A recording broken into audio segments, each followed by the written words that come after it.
Howdy. So happy to be here. I wanted to be a Boy Scout, but they wouldn't let me join.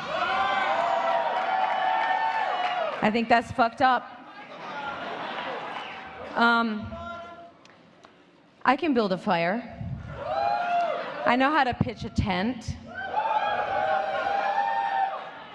I have a very good sense of direction. I can rescue kittens from trees.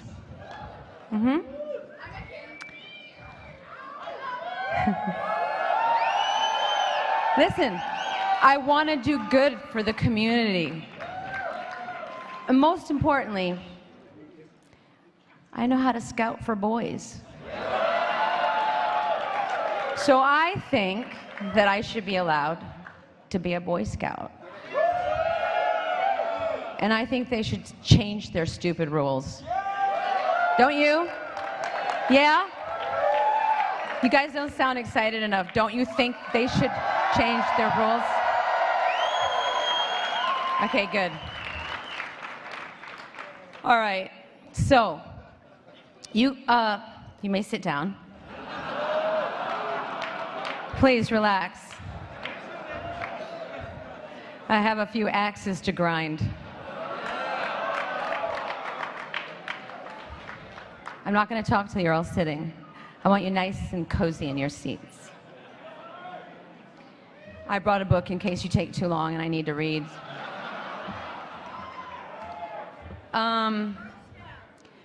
Well, I was a Girl Scout, but I got kicked out. And you want to know why? Because my skirt was too short and I never sold enough cookies. I ate the cookies. Those peanut butter patties are good. Anyway, we already talked about that. Let's get serious for a moment. You just watched a clip from my recent tour that I went on this. Maybe you saw it live. Maybe a few of you here saw it live. I thought it was pertinent to show tonight because for me it illustrates that things like bigotry, homophobia, hate crimes, bullying, and any form of discrimination always seems to be a manifestation of fear of the unknown, right? Most people are not comfortable with things or people that they perceive as different from themselves. And I would wager that if we just took the time to get to know one another, did our own investigation, looked beneath the surface of things, that we would find that we are not so different after all. We are also under the illusion that with the wonder of technologies at our fingertips, that the world is coming closer together, that people are becoming more familiar with one another, that the distance between one human and another is being diminished. Now, on the one hand, that is true. But on the other hand, it is not true. I believe the opposite is taking place. Because a picture doesn't tell 1,000 stories. A picture tells a version of 1,000 stories. And this supposed intimacy that we think we are gaining is false. It is unearned. It is a trick. I created this video piece in my show because I wanted to bring awareness and attention to the fact that we don't really take the time to get to know one another, and we need to. If a Palestinian mother sat down with an Israeli mother to talk about their children and how much they love their families, would they really feel such a divide between one another?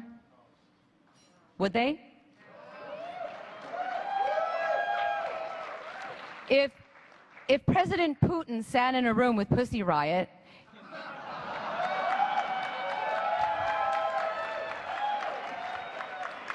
he'd probably want to fuck all of them, but anyways. If he did, and he had an open dialogue with them about their point of view as young, creative women growing up in modern-day Russia, would he really have allowed them to be dragged away to prison for 3 years? I mean, think about it. This is insane. because they criticized the government.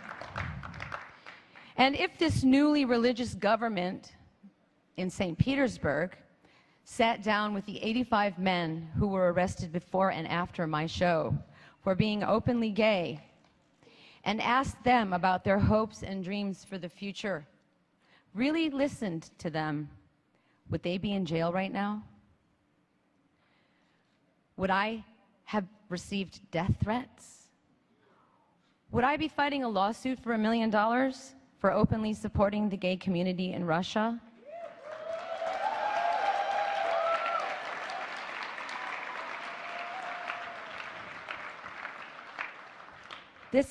I'm not tooting my own horn here. This is, you have to try and comprehend this because it's so absurd. All in the name of God. What did Jesus teach? It's in all the holy books. Love thy neighbor as thyself.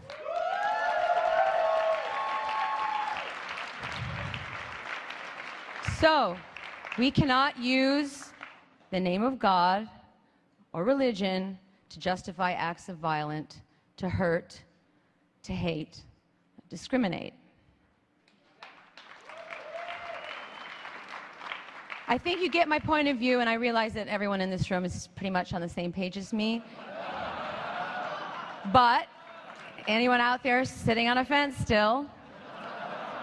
A sharp fence, I hope. I hope you're listening.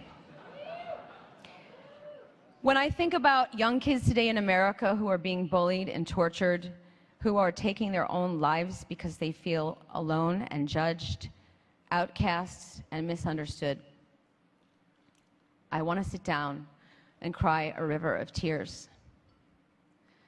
7 of those kids were featured in this video that I showed you. I have teenagers of my own now, and the idea of them or any young person experiencing that kind of pain is unfathomable to me. It's an atrocity to me. I don't accept it.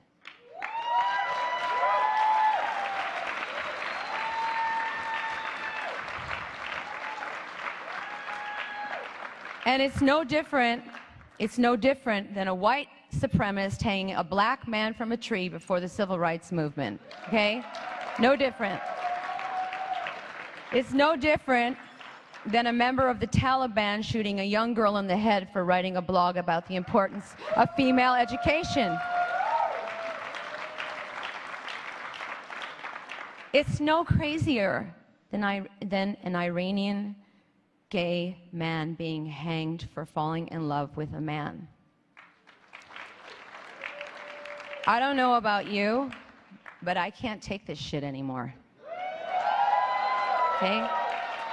And that is why I want to start a revolution. Are you with me? It's 2013, people. We live in America, land of the free and home of the brave. That's a question, not a statement. But I do love that word, brave.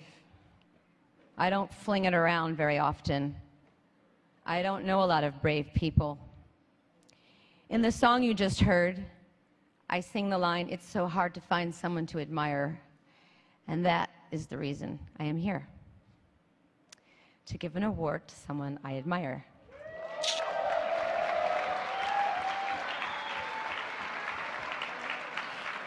To acknowledge someone who is brave, someone who has made a difference in the world by promoting equality and giving a voice to the LGBT community. I am here to honor you, Anderson Cooper.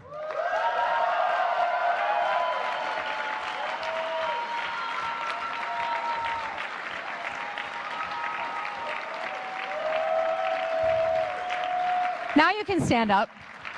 Now you can stand up. Stand up, stand up. This is the moment. Because, well, because Anderson, wait. move over a little bit because I need to look at his beautiful blue eyes. Say hi. You are not afraid to stick your neck out. Take it on the chin. You stand up for the rights of others, and you say, this is who I am, like it or not, love me or leave me, but I'm never going to stop. Now, sorry to quote another one of my songs, but you do like my music, right? Yeah. Yeah, I thought so. I did see you in the front row at Yankee Stadium and the Stade de France and Madison Square Garden. No, we don't have to talk about that right now. Okay. Anderson, you're intelligent. You're gorgeous. You look great in a suit. Shh, don't talk. This is the important, this is the blowing smoke up the ass part. I wrote this, though. Nobody wrote my copy, okay? No one can write my copy. Okay.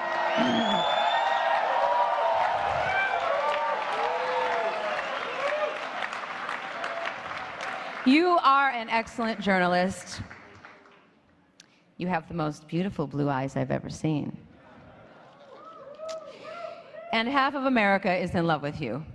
Maybe more than half. But the reason that I love you is because you are a freedom fighter. You are a badass motherfucker.